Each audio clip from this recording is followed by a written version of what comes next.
Riyadh for the Esports World Cup MSC 2024. The streak, the undefeated streak ng SRG, ang makabagong bida sa mundo ng MLBB Esports, kalaban ang Giants, kalaban ang halos 2 taon nang nangunguna sa balota, Falcons, AP Bren. Huling laban, Chantel, Eve. Nasa kamay ng idol ng mga kids. Tiwala sa iba tayo dito. Tiwala tayo. Tiwala lang tayo dito sa idol ng mga kids. Medyo kinabahan tayo dun sa hero, pero baka ito ang huling baraha. Ito na ba? Ay, naalala mo yung combo ng Zaman Force, tapos yung Eve, Ay, oo Real nga. World Manipulation? Ibig Binalik ba? Binalik ba? ito na yata yun. Pero feeling ko napaka-importante dito na magiging role talaga ni Flap TZ tsaka ni Ogwen, kasi sa kanila manggagaling yung bago mailatag yung mga yun eh. Oo, kailangan in the zone, work. Oo. O, diba? In the zone, Hindi sa work. Ano? In the zone, work. Naririnig ko yun eh. Hindi ko alam kung SB19 yun. But anyways, mema lang yun. Ang gusto ko lang sabihin, kailangan in the zone, doon ka dapat lumaban sa loob ng mga zone na yun. Sa loob ng Zaman Force, sa loob ng Real World Manipulation. Pag wala ka sa zone na yun, delikado. Tagilid ang Vapor. Ay! Okay. Ano lang yun, Mora Fox. So, Ang problema ko dito, ate mo, anong problema mo? pag nag-Zaman Force kasi dito si Marco, hihilain siya ni Cram. Favorite niya na yung Ruby eh. Oo nga pala. Tsaka pwede siyang ano dito, pwede nang pigilan. Oy, wait lang hindi yata mapipigilan. Kyle, okay Kyle, 4 blades? 4 blades blades? muna. Oo. Wala pang 5. Walang pang 5. 4 lang. Kalmado muna. Kalma lang, pinakasarap lang. Eto guys, kami naman ay nagsasabi lang ng aming mga nararamdaman at opinyon. May tiwala naman tayo dyan, ate mo Yan. Shans. Kasi kanina nakita naman natin na talagang inilaban ng Falcons Safety Brand para ma-extend yung ating serye. Hindi ko inakala, Game 7, ate mo Chantel, nangyari. Oh, first blood talaga yun, kaya tayo nanalo eh. Tapos, buti na lang, hindi na first blood kanina eh, no? Oh, kung nagkabaliktad yun, snowball din kasi Snowball. talaga yung SRG. Snowball Gaming, link na to ni Kyle TZ. Ang sinabi natin 2 years ago, 2022, ang tagapagmana ng tusok. Mukhang nasa kanya na talaga ang tusok blade. Hindi nalasit. Nalasit pa ni Segi. Hindi na makapag-contest. Tsaka siguro dito para sa side ng SRG, alam nila na nag-buff muna dito si Kyle TZ. At ang kinagandaan is no information na purple pala yung inuna. So siguro para dito sa Falcon Safety Brand, they're more focused on getting the jungle first. Kailangan mauna muna sa farming, sa laning. Mamaya na lang daw yung mga objective. Yung late game dito, medyo pumapabor ako sa lineup ng Falcon sa ating mo Chantel. Ang hirap makapush niyan. May Eve. Ang hirap uliin. Wala kasing pang pasok dito yung SRG, oh. Oo. Walang pang entry. Ang entry point lang nila dito yung Roger. Yung Eve parang kaya kahit pa paano ma-withstand yan, eh, no? Kaya siguro kailangan mauna din talaga dito si Flap para merong konting pwestuhan ba. Onting init. Oo, wait lang, sabay top lane Zaman Force coming in. Babanatan si Super Marco dito sa Super Marco. Makakapag-chrono dash out lang. Poke lang yung nangyari doon. Alam din dito na side ng SRG na delikado. Since final game na nga to, ayaw mo na magkaroon ka ng pagkakamali na pagsisisihan mo. Bawal talaga. Alam mo, nararamdaman ko yung kabog ng bawat puso na nanunood sa Pilipinas. Nararamdaman ko may nanunood sa mga smart TV nila na nakatayo na. May nanunood sa mga smartphone nila. May nanunood sa mga PC nila. May mga naka-Discord. Ano pa yan? May mga Watch party! Watch party pa yan. Nararamdaman ko maging yung mga, ano ba yan, mga watch party streamers. Nararamdaman ko na ang tunog ng kanilang mga puso. Dug-dug. Dugdug. Dug-dug-dug-dug-dug. May beat. May beat pala. beat. Tsaka, shoutout din sa mga nanonood dyan na pasulyap-sulyap ang gawa ng kaba. Yung parang ayaw manood pero sumisili pa rin. Kung akala nyo kayo lang kinakabahan, huwag kayo maglala. Tayong lahat. Tayong lahat kinakabahan. Alam mo, sinadjust natin dito kay Papa Pew Paramis, no? Pero sabi niya, hindi. Eve na to. Yun nga lang, nawala sa idea ko, Ate Chantel. Pwede rin pala nakawin ni Stormy yung ultimate ng Eve kahit paano. Lalabanan talaga nila to. Naku po, medyo delix to LXB. Eto na, Ate Chantel. The Turtle. Nag-aabangan muna ang mga players natin dito. Nakikita mo na mga tao sa venue. Pero yung damage output dito ng FCAP, goods din eh. Ang nagpa-feeling ko nagpaiba lang dito yung Alpha. Kasi may damage yung Alpha, ayan oh. Mapapanish ka niyan. Kapag lumapit ka, Yops will take the first blood. At nagkadabugan na. Tempest of Blitz ako dito. Sikis will take down Flap TZ. At ayun yung ultimate Pew. Nilapitan si Pew dito. Medyo makunat ang SRG. Tatlo ang nawala. Papasok si Kyle. Kyle will manage to take one. Pero naglalakad siya. Meron pa siya mandiba dito. Bahabol pa siya ni Nakram. Kyle makapag-dash out. Yatap ata si Kyle, pare. Oh, na siya patakas. Takas, tignan natin. Tempest of Blades! Sa bandang loob, wala ng Tempest of Blades. 4 in total ang nawala sa FCAP. At dahil dyan, dun lumamang ang side ng SRG, pero sa side naman dito ng side of Falcons sa Bren, nakapag-split push naman si Super Marco. So kailangan nila kapitan dito ang final slash sa may bottom lane. Punish! Makakabawi si Cram, napakakulat na yung balik buhay para mabaliktad pa yata, Benjin! Nabaliktad nga, alam natin problema talaga yung Ruby na yan eh. Favorite niya ng Shamali. Yun talaga yun. Ano yung tawag natin dyan kanina? The momentum stopper. At ini-stop ang momentum. Pero pamanatan, buhay pa rin si Cram. Tignan natin, Kyle, naku mamamatay ata agad. Patay agad! Oh no! Tatlo ang wala sa FCAP SRG. Tuloy-tuloy ang arangkada sa bottom side. Nako, parang nahihirapan ngayon. Kailangan, kung ikaw Falcons sa Bren, kailangan mo muna kumalma. Kailangan munang kumalma kung kailan papasok. Patay At si medyo Pew. naratel yata. Idol ng mga kids ay lumalaban pa rin. Malalim ha, masyadong malalim. Okay, alright, okay. Oh, kalma. Baby, kalma. Pinapakalma lang. Kaya rin naman idol siya ng mga kids. That is the punish na gagawin ng FCAP sa pagiging malalim masyado ng SRG. Pero kailangan pa rin mag-ingat kasi kamunti ka na si Pew doon. O, nakita natin dito, para sa side ng SRG, sila din medyo umaasim. So kapag may mga asing moments, alam na na Falcons sa Bren ang gagawin sa mga moments na yon. Pero so far, things are looking good para dito sa side ng SRG. Pagdating sa team fight, nauuna din sila. At napaka-aggressive nila. Kailangan may pumigil dito kay Cram. Kailangan na kailangan talaga. Tingnan natin paano mapipigilan si Cram. Yun yung talaga pinaka-problema nila, yung Ruby last pick. Yun talaga, Ate Mo Chantel, ang aking Ayun na naman, oh. condition dito. Naaurahan kasi si Flap TC. Sabi natin dito, ang bola ay na kay Flap TC. Kailangan maging maganda yung positioning para mailatag yung swimming pool ni Kuya Pew dito. Kaso nga lang, laging nang kakalwit si Kuya Cram. Oo, yun talaga eh. Cram, Mr. Mark, yung kanyang journey dito, bilang alam ko, ano to eh, independent na agad si Cram simula nung teenage years pa Oo. lang niya. At dahil dito sa Ruby pick na to, pwede niyang mapigilan ang pag-arangkada ng FCAP at pwedeng siya pa mismo ang makakuha ng kampyonato. Ano lang talaga eh, kapag gumaw yung FCAP, babanat lang siya, tas life steal. Oh, nakita mo kanina, di ba? Laban sa dalawa, parang nahirapan pa. So, inaabangan natin to for Falcons sa Bren. Ano yung pang-kontra nila? Yung item, hindi pa natin nakikita. So, glowing one, dominance, ice, lahat na mga pwede para dito kay Cram. Yun nga lang si Kais, meron ng blood wings. Oo, blood wings yun, di ba? Oo. Yung pakpak. Yung pakpak. At libreng turtle para sa SRG. 3K ang kalamangan ng SRG. Maganda ang sustain nila dito. Napakaganda. This is an alpha. May heal ka nung Minotaur. At meron ka pang extra life steal mula kay Cram. Oo nga pala. Nasa the Oasis na rin si Minotaur. Oh.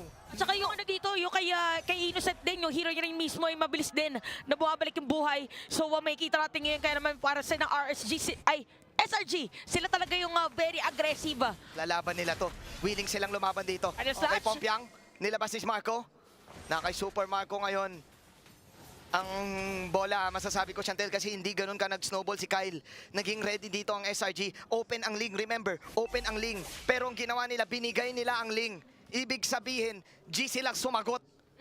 Tsaka parang ginaya din nila dito yung pinaka rotation, ay hindi, FCAP kanina. pinaka pagkuha ng mga heroes. Oo, kasi Sabi nga ng panel natin, parang basically the same yung naging hero composition, yung first 3 picks rather, dito na SRG. ang patanong dito, sino pang shred mo dito kay Ruby? Oo nga, actually kahit kay si Kais, Oo. kailangan talaga maganda yung position dito ni Few. Tingnan mo kapag nag-ulti pa si Pew, madali lang din pala siyang mahuli. Sinasabi natin walang papasok, pero yung Ruby nga pala, may flicker yan eh. O, pero yung dumiretso nga. Ang Ruby ay isang, excuse me po, padaan po. Parang gano'n kasimple nun eh. Pwede niyang lagpasan lahat. Bago ang ihip ng hangin. Kanina, for 6 games na nakikita natin, it was all out Falcons AP Bren in the early game. Pero ngayon, masasabi ko, na lamang ang SRG, kahit 3K lang yan.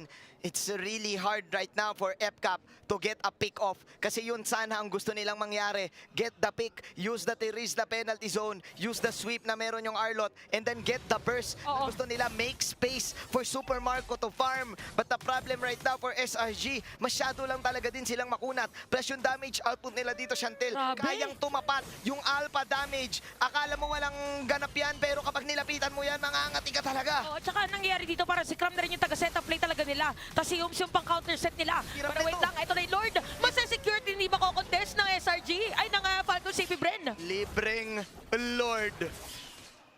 Ang koponan from Malaysia ay maghihintay na ngayon sa Lord na ito. Chantel, remember, hindi pa basag yung tower sa gitna ng SRG. Oo nga pala. Ang pinaka-importanting tore sa mundo ng MLBB. Oo, kasi yung purple buff na tinatawag ng na blue Oo. ay actually mas mahihirapan pala dito si Kyle TZ. Nakalimutan na natin yung minigame. Ling nga pala yung gamit dito ni Kyle TZ. Okay.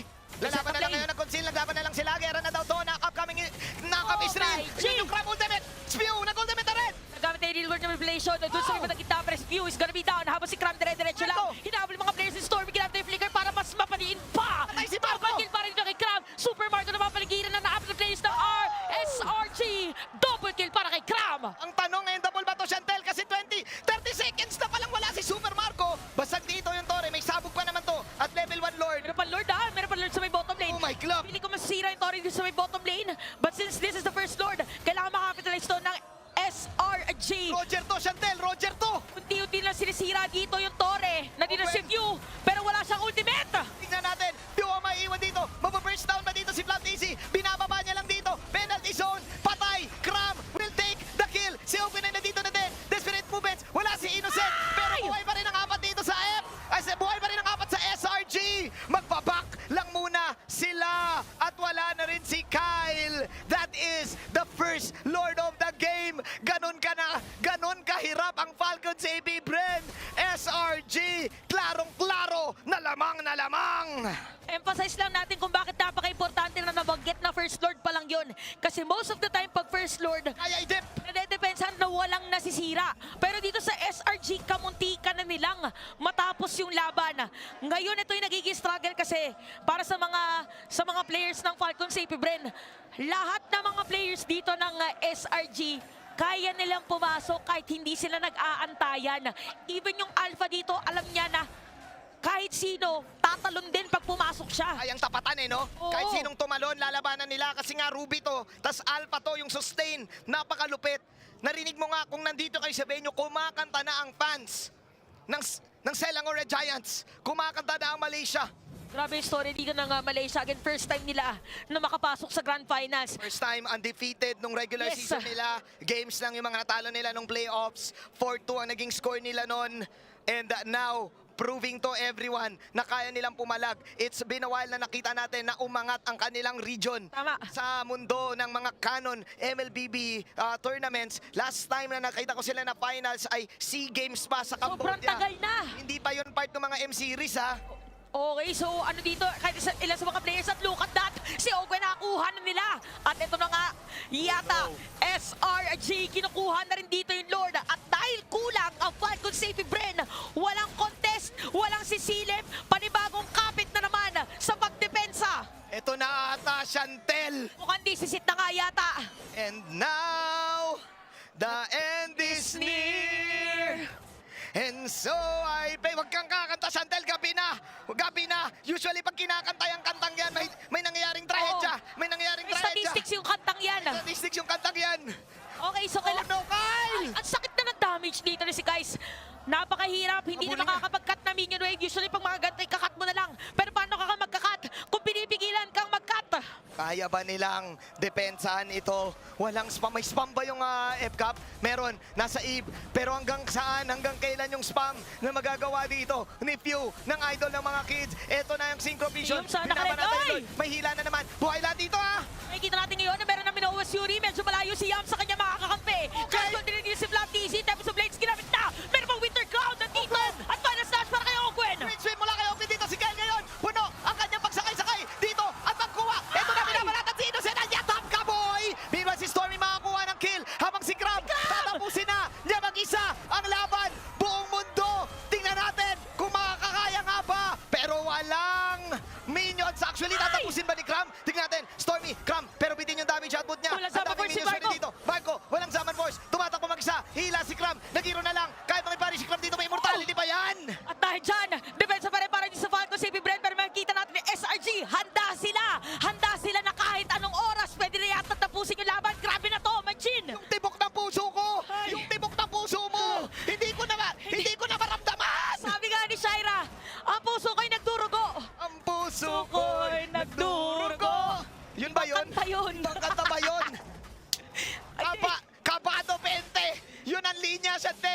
Bato 20 ang mga nasa Pilipinas. Dahil sabi ng Falcons sa Friend, palag naman tayo dito. Wala na silang mga tore. Totoo ba na ang bida ay nagpapabugbog sa una? Parang pipiliin ko na lang huwag mabugbog eh. Parang gusto ko na lang mauna. Para mauna na lang na ayoko na. Hindi ko na kaya tiisin.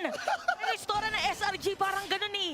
Ang dami nagda-doubt sa kanila pero ngayon sa pinapakita ng performance, 4K gold lead. Ang taas ng kalamangan na to at nakita mo gaano kahirap yung F-Cup. Si Cram, isa pa lang yung death.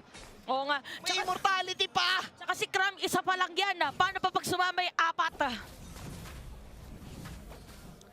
Eto na yun, Chantel. Eto na yun. Kailangan natin A huminga. moment of silence. Moment of silence. For the moment of truth. Kailangan natin mag-isip. Kailangan natin na... Kung ikaw ay nasa Pilipinas, kailangan mo mag-isip. Umupo ka muna. Ikaw na nakatayo na nanonood Oo. sa Smart TV mo. Ikaw na napigilan na pagguya. Napigilan ng panguya, napigilan ng pag-inom. Lulok ka muna. Yung nagtatrabaho ka, tapos biglang nanood ka muna ng MSC. Yung may mga deadline. Monday bukas, tandaan mo. Ikaw na nanonood ngayon. Monday bukas. Yari ka sa visor mo pag napuyat ka. Pero okay lang. Sulit ang laban. Sulit ang laban. Kailangan mong suportahan ang F-Cup kung Pinoy ka. Pero hindi na kasi masama ang galawan dito ng SRG. Talagang preparado sila dito. 7 games na, Chantel. Oo, tahimik lang pero grabe yung pinapakita nila dito. And sinabi natin napakakunat ni Cram. Meron pa yung immortality. At nakaabang ngayon ng mga players ng Falcons Saving Brain. Kalahati yung buhay ng Lord. Hindi nila ibibigay, Lord. Oo, parang Hindi nila ibibigay, Lord. ipipilit yata kaso parang delikado yung kailangan makapag-set up play dito sa Flap TC kung gusto na nila. Lalabanan. Para set. Final team fight na ba to, boss? Sasabihin ng caster, kung sino man yung caster sasabihin, is this the final team fight? It's gonna be the final Lord. Gaganon na yung caster. Sa English cast makagaling sinasabi nila. Sa English cast ba yun? Oo. Ayun ang pumasok na sila. Ito na, real world manipulation. If yun, napakaganda ng pwesto. Ay! Real world manipulation. This is Stormy. Nagkabaliwan na. Tignan natin. Makakapag-count si Pew dito. Wala si Flap TC. At nako, wala na rin si Pew. Pero makakilis Super Marco dito. Super Marco, ginagawa lahat. At nako po, si Innocent ay natulad din. Ogwen tumatakbo na mag-isa. Tignan natin. At mukhang matatapos na ang laban. Buong mundo ay nakasubaybay na sa simula ng pagbabago ng storya. Iba na ang ating mga bida. Ang bagong kampyon mula Malaysia, Selangor Red Giants! History! For the first time in MLBB history, the redemption arc mula kay Arc, finally, naging kampyon ang Malaysia. At kita rin natin, yung mga manlalaro na sila Innocent, na sila Cram, sila si Kais, first time din nila. At lahat sila sa mga gantong kalayo pagdating sa mga tournament. Pero pinatulayan nila na kahit gaano katagal na malakas ang Pilipinas, kami naman ngayong taon sa MSC. The Red Giants. Kapag pinangalanan mo ang sarili mong red, meaning ikaw ang bida. At ito na ba ang bagong mga idol? Ito na ba ang bagong mga bida sa mundo ng MLBB Esports? At ang sagot, oo. Oo. Bakit? Hindi.